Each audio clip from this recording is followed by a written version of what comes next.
Assalamualaikum warahmatullahi wabarakatuh. Jadi kami dari kelompok 4, rombel 3 akan mempresentasikan mengenai performance dan measurement yang salah satunya itu performance appraisal. Ya, di sini kami akan membahas mengenai performance appraisals itu sendiri, who conduct appraisals, tools for appraising performance, application stage of performance appraisal and training of managers employ in performance appraisals, dan appraisals feedback itu sendiri. Jadi yang pertama, saya akan menjelaskan mengenai performance appraisals, performance review, performance evaluation, atau employee appraisals yang biasa disebut seperti itu. Merupakan sebuah metode di mana kinerja pekerjaan seseorang, karyawan, didokumentasikan dan dievaluasi. Nah, performance appraisals ini sendiri itu merupakan bagian dari pengembangan karir dan terdiri dari tinjauan rutin kerja karyawan dalam organisasi. Selanjutnya mengenai pemakaian performance appraisals. Yang pertama, penilaian dari penggunaan administratif. Yang pertama itu dibedakan menjadi dua. Yang satu penggunaan administratif, yang kedua penggunaan pembangunan atau development. Nah, administratif itu sendiri itu untuk menentukan penyesuaian gaji, membuat keputusan penempatan kerja tentang promosi, memilih tindakan. Yang ketiga memilih tindakan disipliner karyawan hingga pemutusan hubungan kerja. Misalnya ada evaluasi karyawan yang kurang sesuai dengan visi misi dari perusahaan atau instansi, itu bisa dilakukan pemutusan hubungan kerja. Yang kedua, penggunaan pembangunan dalam penilaian itu menjadi sumber informasi dan feedback utama yang mana seringkali menjadi kunci dari perkembangan masa depan mereka. Artinya yang dimaksud di sini itu mengenai rencana karir ke depannya atau rencana posisi ke depannya yang memungkinkan untuk digapai oleh karyawan tersebut. Nah, selanjutnya mengenai keputusan mengenai penilaian performa. Sejumlah keputusan yang dibuat dalam penilaian ini itu harus dapat dipertanggungjawabkan. Mengingat tadi penilaian ini tuh sifatnya untuk memilih tindakan ya, artinya misalnya kalau ada karyawan yang tidak sesuai dengan visi misi perusahaan, bisa aja tuh karyawannya diputuskan hubungan kerjanya, artinya secara bahasa kasarnya memecat ya. Maka dari itu penilaian ini harus dapat dipertanggungjawabkan. Yang pertama itu ada tanggung jawab dalam penilaian di sini ya, yang tadi saya udah jelasin ya. Yang kedua itu mengenai proses penilaiannya, serangkaian proses. Ada penilaian informal, ada sistematis. Nah, penilaian informal itu biasa dilakukan dalam keseharian hubungan kerja antara karyawan dengan supervisor atau manajer. Biasanya tuh kalau misalnya dalam satu pekerjaan A, misalnya langsung dilakukan evaluasi, gimana kinerja karyawan A dalam pekerjaan ini, apakah sudah bagus atau mungkin ada hal-hal yang perlu ditingkatkan. Nah, penilaian informal ini sendiri itu juga tidak perlu melalui serangkaian proses yang panjang dan formal. Bisa jadi kayak ngobrol biasa, tapi mungkin ngobrol yang berbobot seperti itu. Selanjutnya yang penilaian sistematis. Penilaian sistematis ini bersifat yang formal ya. Maksudnya ada serangkaian proses yang harus dilakukan oleh kedua belah pihak, baik manajerial ataupun pihak karyawan, yang mana hal ini tuh yang dilakukan secara berkala gitu ya. Nah, yang ketiga itu yang tadi saya singgung mengenai waktu yang berkala. Nah, waktu untuk melakukan penilaian kerja ini, yang pertama itu biasanya dilakukan selama 60 sampai 90 hari setelah perekrutan, lalu dilakukan 6 bulan selanjutnya. Setelah 6 bulan itu dievaluasi lagi, dan setelah itu ke proses yang ke setiap tahun. Umumnya penilaian ini dilakukan sekali atau 2 kali dalam setahun. Nah, untuk karyawan dalam masa percobaan atau intern atau magang ya, harus sering dievaluasi. Tapi evaluasinya di sini yang digunakan itu sebagai evaluasi informal yang mana tidak perlu serangkaian proses yang formal yang ada serangkaian khususnya. Jadi mungkin bisa setiap minggu atau 1 bulan sekali itu wajib dilakukan untuk karyawan yang dalam masa percobaan atau intern. Terus yang ketiga itu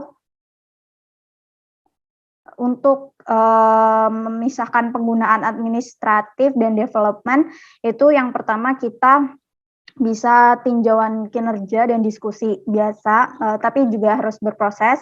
Dan yang kedua itu ada sesi pelatihan, pengembangan, dan penetapan tujuan yang terpisah. Lalu 2 minggu kemudian baru bisa diskusi mengenai penyesuaian kompensasi, yang mana penyesuaian kompensasi ini terdiri dari 3 diskusi terpisah untuk memberi kesempatan pada karyawan dan manajer. Selanjutnya bisa dilanjutkan. Terima kasih Kak Febi atas kesempatannya. Selanjutnya saya akan menjelaskan tentang siapa yang bisa melakukan penilaian. Yang pertama ada supervisor menilai karyawan mereka. Beberapa supervisor menyimpan catatan kinerja dengan memperhatikan prestasi para karyawannya untuk membuat evaluasi yang akurat dan adil. Hal tersebut menunjukkan proses tinjauan tradisional yang dilakukan supervisor dalam melakukan penilaian kinerja terhadap karyawannya. Biasanya, yang mendesain atau merancang proses penilaian tersebut Departemen Sumber Daya Manusia atau HRD yang bertugas untuk mendesain sistem penilaian, kemudian melatih supervisor, kemudian siapa yang menilai siapa, ada pengawas yaitu supervisor tersebut, yang menilai karyawan secara langsung, kemudian memberikan umpan balik kinerja kepada karyawan. Kemudian ada manajer atau pengelola yang mengulas hasil penilaian pengawas, kemudian melatih supervisor tentang umpan balik. Kemudian apa yang terjadi selanjutnya, yaitu pada karyawan. Karyawan tersebut mengatasi masalah kinerja yang terjadi, kemudian menetapkan tujuan dengan supervisor. Yang kedua yaitu karyawan menilai atasan mereka. Pada jenis penilaian ini memiliki beberapa kelebihan dan kekurangan. Kelebihan yang pertama yaitu dalam hubungan manajer atau karyawan yang kritis, penilaian dari karyawan berguna untuk mengidentifikasi manajer yang kompeten dan handal. Yang kedua, program penilaian jenis ini dapat membantu manajer lebih responsif terhadap karyawannya. Keuntungan ini bisa dengan cepat menjadi kerugian jika manajer lebih berfokus pada bersikap baik atau yang biasa kita sebut dengan pencitraan daripada mengelola perusahaan tersebut. Orang yang baik tetapi tidak memiliki kualifikasi lain memiliki kemungkinan menjadi manajer yang kurang handal dalam beberapa situasi. Sehingga penilaian karyawan berkontribusi pada upaya pengembangan karir bagi manajer dengan mengidentifikasi area untuk pertumbuhan. Kekurangan dari jenis penilaian ini ialah reaksi negatif dari banyak atasan yang harus dievaluasi oleh karyawan. Kemudian ketakutan pembalasan yang mungkin dilakukan oleh karyawan untuk memberikan penilaian yang tidak realistis. Hal ini mungkin mendorong pekerja untuk menilai manajer mereka hanya berdasarkan cara manajer memperlakukan mereka, bukan pada persyaratan pekerjaan yang penting. Kemudian pendekatan yang membatasi kegunaannya untuk situasi tertentu, termasuk manajerial, pengembangan, dan upaya perbaikan. Yang ketiga ada anggota tim saling menilai. Penilaian rekan dan tim berguna apabila pengawas tidak memiliki kesempatan untuk mengamati masing-masing kinerja karyawan, tetapi anggota kelompok kerja lainnya melakukannya. Jenis penilaian ini seperti dua sisi mata pisau. Jenis penilaian ini membuat karyawan dan anggota tim menilai satu sama lain untuk berpotensi untuk membantu ataupun menyakiti. Penilaian rekan dan tim berguna apabila pengawas tidak memiliki kesempatan untuk mengamati masing-masing kinerja karyawan, tetapi anggota kelompok kerja lainnya melakukannya. Di sisi lain, berdampak negatif pada kerja tim dan upaya manajemen partisipatif. sehingga mereka mungkin menyerang secara tidak adil atau bersikap lunak pada beberapa individu. Namun, beberapa organisasi mencoba menyelesaikan permasalahan tersebut menggunakan penilaian anonim atau ditafsirkan oleh konsultan atau manajemen sumber daya manusia melalui penilaian tim atau rekan. Selanjutnya akan dilanjutkan oleh rekan saya. Oke, terima kasih. Selanjutnya saya akan menjelaskan tiga metode lainnya. Yang pertama adalah self-appraisal atau penilaian diri sendiri. Karyawan bisa melakukan penilaian diri sendiri, dan karyawan harus mengetahui kekuatan dan kelemahannya. Di mana untuk menilai diri sendiri, standar penilaian yang kita lakukan diri sendiri tidak sama dengan bagaimana secara atasan kita seperti supervisor atau manajer menilai diri kita gitu. Metode ini memiliki kekurangan, yaitu kecenderungan terjadi bias dalam menilai diri sendiri atau biasanya kita melunak gitu. Yang kedua adalah outsider rating atau penilai dari luar. Nah, penilai suatu grup kerja bisa dilakukan oleh orang luar. Contohnya seperti Departemen HR atau tim independen di luar grup kerja pelanggan atau klien. Nah, outsider rating ini dapat menjadi sumber penilaian yang bagus dari luar. Kelemahan metode ini adalah orang dari luar grup kerja tidak akan mengetahui seluk-beluk grup kerja tersebut dan juga tidak mengetahui tuntutan penting dalam grup kerja. Dan yang ketiga adalah multi-source feedback. Setiap pegawai akan dinilai oleh orang-orang yang memiliki keahlian berbeda, departemen berbeda, organisasi berbeda dalam tingkatan yang global. Tujuannya bukanlah untuk menyeragamkan penilaian, namun untuk mengevaluasi peran yang berbeda-beda dari setiap karyawan. Jadi, lanjutnya, multi-source ini memiliki kelebihan dan kelemahan tersendiri. Banyaknya variasi sumber penilaian, mulai dari manajer, tim, dan rekan kerja, supervisor, pelanggan, hingga penilaian diri sendiri, menciptakan gambaran yang lebih luas terhadap suatu individu. Namun, dari banyak sumber ini menjadikan sebuah masalah baru, yaitu supervisor harus menaikkan standar penilaian terhadap suatu karyawan dibandingkan tim dan rekan. Rekan tim yang menilai buruk suatu individu, rating penilaian cenderung menjadi invasi, sehingga rekan kerja dapat hasil evaluasi yang lebih baik. Jadi, saya dilanjutkan. Selanjutnya yaitu appraisal feedback atau umpan balik penilaian. Yang pertama, setelah menyelesaikan penilaian, manajer perlu mengkomunikasikan hasil secara berurutan untuk memberi karyawan akan pemahaman yang jelas tentang bagaimana mereka berdiri di mata atasan mereka dan organisasinya secara langsung. Kemudian, terdapat beberapa prosesnya, yaitu yang pertama wawancara penilaian, di mana wawancara penilaian menyajikan kesempatan dan bahaya termasuk bisa menjadi salah satu pengalaman emosional bagi manajer dan karyawan. Kemudian yang kedua ada umpan balik sebagai sistem, memiliki 3 komponen sistem umpan balik yang umumnya dikenal dengan data, evaluasi data, dan beberapa tindakan berdasarkan evaluasi. Kemudian yang ketiga ada reaksi manajer, dengan mengetahui bahwa penilaian dapat mempengaruhi karir di masa depan karyawan dan mungkin menyebabkan peringkat yang telah diubah atau bias. Kemudian yang selanjutnya yaitu ada reaksi karyawan yang dinilai. Karyawan mungkin penilaian sebagai ancaman dan merasa bahwa itu merupakan salah satu cara bagi mereka untuk mendapatkan peringkat yang lebih tinggi agar orang lain dapat menerima peringkat yang lebih rendah. Kemudian ada manajemen kinerja yang efektif. Terlepas dari pendekatan yang digunakan, manajer harus memahami hasil yang diharapkan dari manajemen kinerja. Ketika manajemen kinerja digunakan untuk mengembangkan karyawan sebagai sumber daya yang biasanya berhasil, ketika itu pula salah satu bagian penting dari manajemen kinerja penilaian kerja digunakan untuk menghukum karyawan, manajemen kinerja yang kurang efektif. Dalam bentuknya yang paling sederhana, sebagai bagian dari manajemen kinerja, penilaian kinerja adalah pengamatan dari manajer itu sendiri. Kemudian yang selanjutnya akan dilanjutkan oleh rekan saya. Baik teman-teman, maaf sebelumnya saya off cam dan suara saya pelan karena lagi nggak enak badan, jadi mohon pengertiannya. Saya lanjutkan, agar efektif, sistem manajemen kinerja termasuk proses penilaian kinerja harus 1. Konsisten dengan misi strategis organisasi. 2. Bermanfaat sebagai alat pengembangan. 3. Berguna sebagai alat administrasi. 4. Hukum dan pekerja terkait. 5. Dilihat secara umum adil oleh karyawan. 6. Efektif dalam mendokumentasikan kinerja karyawan.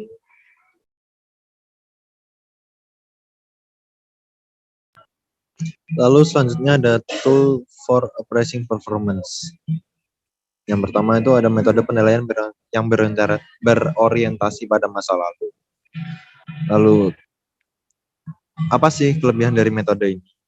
Metode ini itu dapat mengukur prestasi kerja yang telah terjadi sebelumnya, sedangkan kelemahannya tidak dapat mengubah atau memperbaiki prestasi kerja di masa lalu. Metode ini tuh meliputi yang pertama ada rating scale. Rating scale ini yaitu metode bentuk performance apresial paling tua yang banyak digunakan. Biasanya dilakukan oleh atasan secara langsung dan pengukurannya secara subjektif. Evaluasi hanya didasarkan pada pendapat nilai yang membandingkan hasil pekerjaan karyawan dengan faktor-faktor yang dianggap penting bagi pelaksanaan pekerjaan tersebut. Lalu yang kedua ada checklist. Metode ini itu bertujuan untuk mengurangi beban penilai. Penilaian berdasarkan metode ini terdiri dari sejumlah pertanyaan yang dijelaskan beraneka macam tingkat perilaku di suatu pekerjaan tertentu. Penilai hanya perlu memilih kata atau pertanyaan yang menggambarkan karakteristik dan hasil kerja karyawan. Lalu yang ketiga itu ada critical incident method.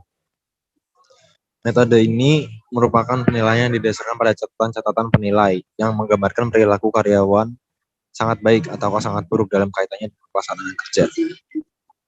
Berbagai peristiwa tersebut dicatat selama periode evaluasi terhadap setiap karyawan. Lalu yang selanjutnya ada field review method. Dengan metode ini, wakil ahli departemen personalia turun dan ikut membantu para penilai dalam melakukan performance appraisal. Spesialis personalia mendapatkan informasi dari atasan langsung tentang prestasi kerja karyawan. Kemudian mereka mempersiapkan evaluasi atas dasar informasi tersebut. Evaluasi dikirim kepada penilai untuk direview, diubah, dilakukan persetujuan, dan dibahas dengan karyawan yang dinilai. Selanjutnya ada performance test observation. Karena berbagai pertimbangan dan keterbatasan, penilaian prestasi dapat didasarkan pada tes pengetahuan dan keterampilan berupa tes tertulis dan peragaan. Syaratnya tes harus valid dan dapat dipercaya. Selanjutnya ada group evaluation method. Terdapat beberapa metode untuk melakukan evaluasi terhadap karyawan. Penilaian seperti ini biasanya dilakukan oleh penilai atau atasan langsung. Metode evaluasi kelompok ini berguna untuk pengambilan keputusan tentang hal-hal yang berkaitan dengan memberi kompensasi, promosi jabatan, dan berbagai untuk pemberian penghargaan perusahaan karena saat menerapkan metode ini dapat diketahui ranking karyawan yang dari yang terbaik hingga yang terburuk. Selanjutnya ada metode penilaian berorientasi masa depan yang akan dijelaskan oleh rekan saya. Oke, selanjutnya metode penilaian berorientasi masa depan. Metode ini memusatkan perhatian pada prestasi kerja karyawan di masa depan melalui penilaian potensi karyawan atau penetapan sasaran prestasi kerja di masa depan. Metode ini meliputi yang pertama itu ada penilaian diri, yaitu tujuan dari metode ini adalah untuk mengembangkan diri karyawan. Karyawan bisa lebih mengenal dirinya sendiri, baik kekuatan maupun kelemahannya. Dengan begitu, karyawan bisa mengembangkan kekuatan dan mampu mengidentifikasi aspek-aspek perilaku kerja yang perlu diperbaiki pada masa yang akan datang. Lalu yang kedua ada penilaian psikologis. Pada umumnya terdiri dari wawancara, tes psikologis, dan diskusi dengan atasan secara langsung. Penilaian psikologis biasanya dilakukan oleh para psikolog, terutama untuk menilai potensi karyawan di masa depan. Evaluasi terhadap segi intelektual, emosi, motivasi karyawan, dan karakteristik hubungan kerja yang lainnya. Diharapkan dapat membantu untuk memperkirakan prestasi kerja karyawan di masa depan. Lalu hasil evaluasi tersebut itu biasanya digunakan sebagai dasar putusan penetapan dan pengembangan diri karyawan. Lalu selanjutnya yang kedua ada manajemen berdasarkan sasaran. Seluruh karyawan, manajer, dan direksi bersama-sama menetapkan tujuan perusahaan dan sasaran melakukan kerja di masa depan. Seiring dengan penetapan tujuan dan sasaran tersebut, performance appraisal juga dilakukan dengan bersama-sama. Lalu yang keempat itu ada teknik pusat penilaian. Untuk membantu identifikasi potensi manajemen di masa depan, banyak perusahaan mendirikan pusat penilaian yaitu assessment center. Assessment centers itu adalah suatu bentuk penilaian karyawan yang distandarisasikan tergantung pada bagian tipe penilaian yang ditentukan penilai. Lalu penilaian ini bisa meliputi wawancara mendalam, tes psikologis, diskusi kelompok, simulasi, dan teknik-teknik lain untuk mengevaluasi potensi karyawan di masa depan. Oke. Lalu selanjutnya akan dijelaskan oleh rekan saya. Untuk tahapan penerapan penilaian kerja, ada beberapa tahap. Tahapan aplikasi, proses merancang dan menerapkan sistem penilaian kinerja telah mendapat perhatian yang meningkat. Ada beberapa tahap. Yang pertama, pilih orang yang tepat. Gagal mengenali penilaian kinerja sebagai bagian dari sistem manajemen kinerja yang kompleks adalah satu alasan yang paling penting untuk masalah perancangan. Anggota mewakili berbagai fungsi perlu dilibatkan dalam proses perencanaan, sehingga masalah strategis dan organisasi penting ditangani. Kemudian yang kedua, mendiagnosis situasi saat ini. Diagnosis ini melibatkan penilaian faktor kontekstual, praktik penilaian dan kepuasan saat ini pada mereka, desain kerja dan pengaturan tujuan, dan juga penghargaan dalam tujuan saat ini. Informasi ini digunakan untuk menentukan kekuatan dan juga kelemahan dari sistem yang ada. Kemudian penerapan tujuan dan tujuan sistem. Tujuan utama dari sistem penilaian adalah membantu organisasi mencapai kinerja yang lebih baik. Manajer, staf, dan karyawan dapat memiliki pandangan yang lebih spesifik tentang bagaimana proses penilaian dapat digunakan. Kemudian yang keempat, merancang sistem penilaian kinerja. Kriteria untuk merancang sistem aplikasi penilaian yang efektif meliputi ketepatan waktu, akurasi, penerimaan, pemahaman, fokus pada titik kontrol kritis, dan kelayakan ekonomi. Kemudian yang kelima, percobaan dengan implementasi. Sangat menyarankan untuk menggunakan uji coba, percobaan proses baru untuk mengatasinya, mengukur dan juga memperbaiki kekurangan dalam desain sebelum diimplementasi membentuk sistem. Kemudian yang keenam atau yang terakhir, mengevaluasi dan memantau sistem.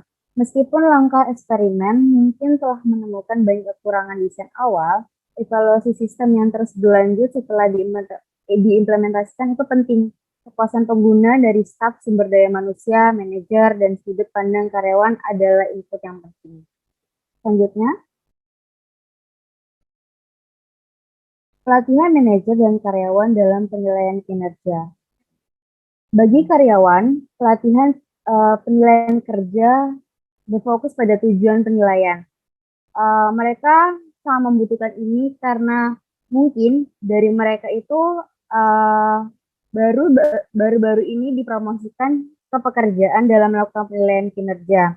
Dan itu merupakan hal yang sangat penting untuk mereka. Ada beberapa topik yang tercakup dalam pelatihan. Ada 6. Yang pertama, proses dan waktu penilaian. Yang kedua, kriteria kinerja dan standar kerja yang harus dipertimbangkan. Yang ketiga, bagaimana mengkomunikasikan umpan balik positif dan negatifnya. Yang keempat, kapan dan bagaimana membahas tujuan pelatihan dan pengembangan.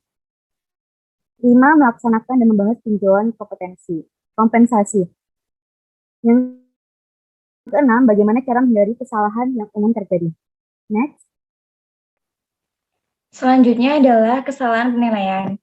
Jadi ada banyak sumber kesalahan yang ada di dalam proses penilaian kerja. Salah satu sumber utamanya adalah kesalahan yang dilakukan oleh penilai.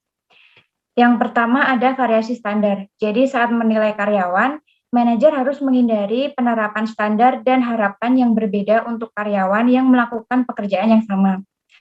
Yang kedua adalah efek remensi dan primacy effect.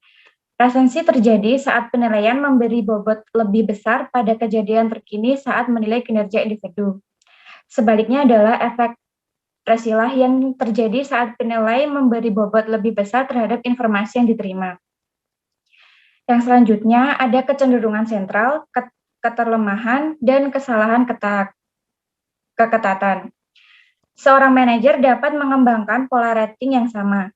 Penilai yang menilai semua karyawan dalam jangkauan sempit di tengah skala atau menilai semua orang sebagai rata-rata.